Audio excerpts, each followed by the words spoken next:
Well, here I am, first time on zWift and riding my trainer with the resistance.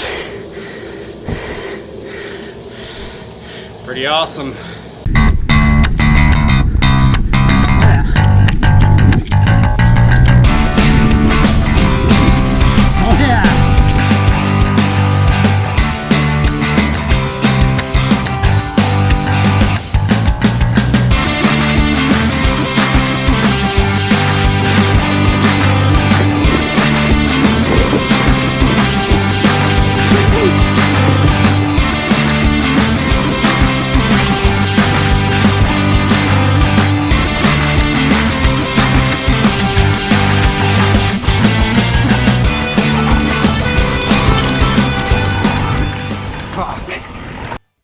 Remember this thing?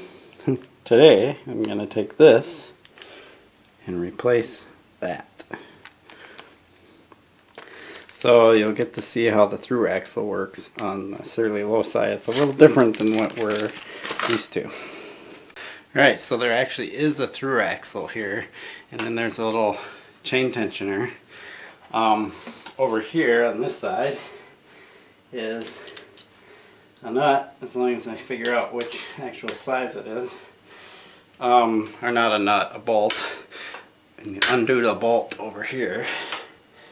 So pretty common with through axles is one side has the bolt and the other side is the through axle part. So we'll take that out. There it is. Very different, but you can kind of see how this has the serrations to grip the frame, so it's kind of like more like a traditional old school nut. And then we will slide the axle out, and you'll notice as we slide the axle out, the chain tensioner and everything comes with it. What's kind of nice is I can just leave the chain tensioner, you get the angle right, set at this setting, and then I don't have to adjust it. So that's kind of the whole mechanism there. I'll just set that aside as all together. Now the interesting thing is this wheel is completely free now. It's not, there's no notch or anything, so I have to kind of be careful. Pop the chain off now that I can get forward. I think I'm pretty far forward, so there's not a lot of room, but see how as soon as I pop that chain off, it just fell right off of there, because there's a little bit of a groove there, but it's not very much. So actually I'll grab the camera and show you a little bit how the frame looks here so you can see what I'm talking about. Okay, so here's the dropout. You can see what I'm talking about here. There's a kind of a groove underneath. So the wheel actually comes up. You can come from the rear too if you wanted to. So it's kind of an interesting design. So you have to be careful when you loosen the wheel. Let's see if this one will come into focus. Yep. That it pops out and falls out the bottom. Okay, if you haven't seen how to take off a cassette, this is exactly the same as taking off a cassette.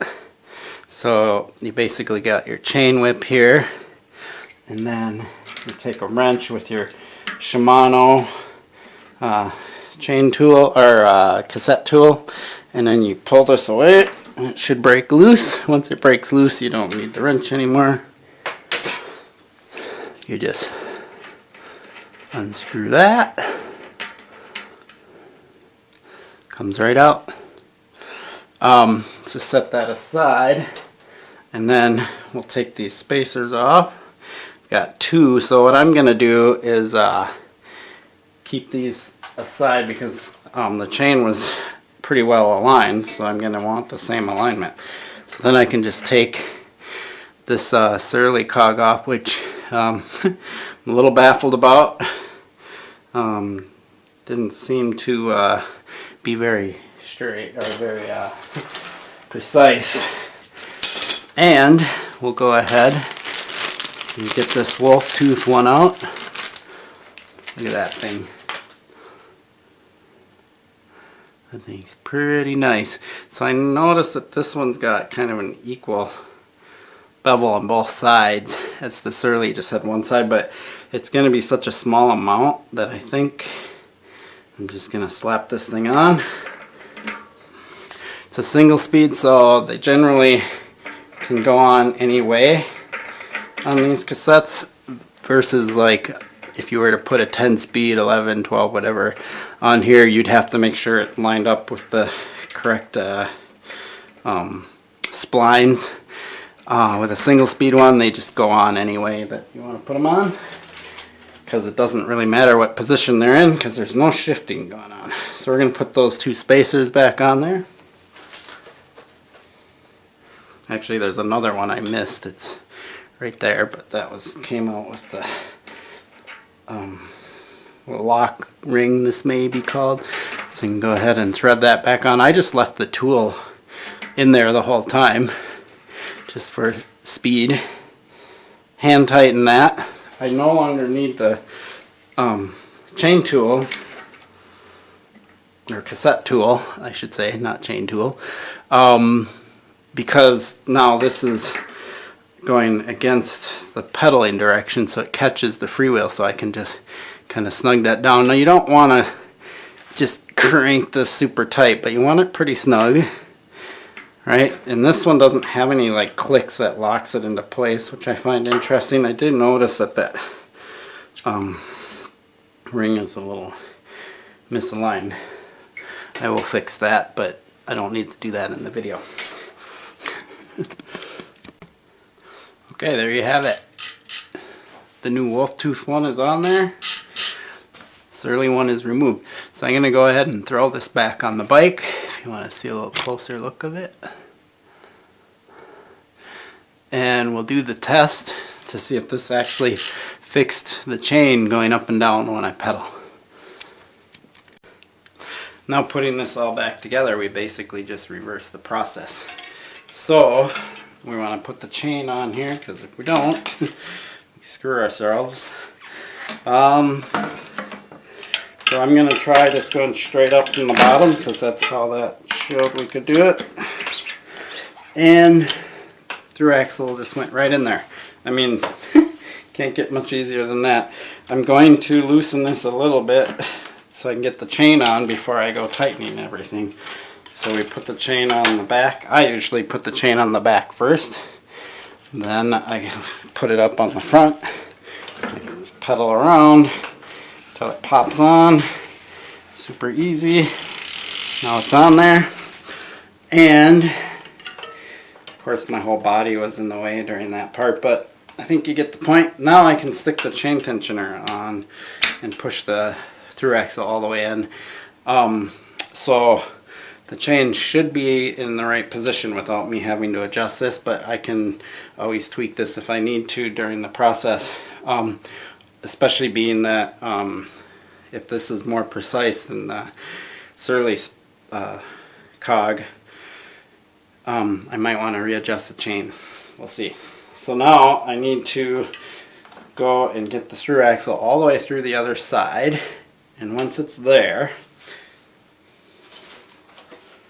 we go back to putting this piece back on. This is the bolt with this kind of cool machined, can't call it a washer. If it is, it's a fancy washer. Go ahead and thread that in. So this part is when you want to align the wheel to the frame, because it can move back and forth, so we want to have it aligned.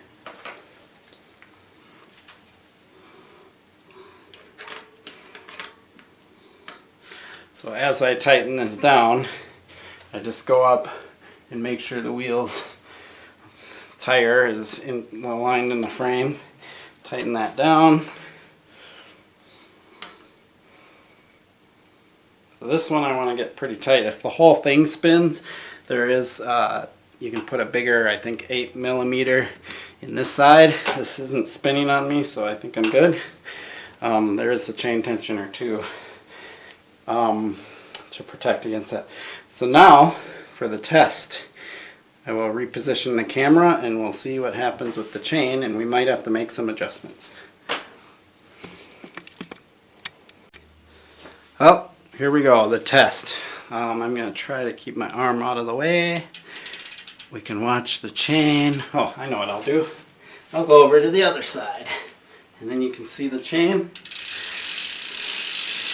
And there is almost no hop. I mean, it's not 100% perfect, but it is way better than it used to be. And one thing I forgot to do was show you the before of the chain, but it was getting really tight in one area and super loose in another area. And just changing out the cog has fixed that problem. So that was the issue, was that Surly cog, the OEM one that came on this bike, was way off alignment, and it was doing this wobbly thing, causing the chain to get tight and loose. And the reason I could tell it was the cog was the chain was going tight and loose multiple times within one rotation of the crank. And that's how you can tell whether it's the rear or the front. If it was the front sprocket that was causing the chain to go up and down, you would see it go up and down in one rotation of the cranks. But if it's the rear doing it, you'll see it go up and down 2 or 3 times depending on your gear ratio. And that's how you can tell. And it could be either the cog or the cassette or hub.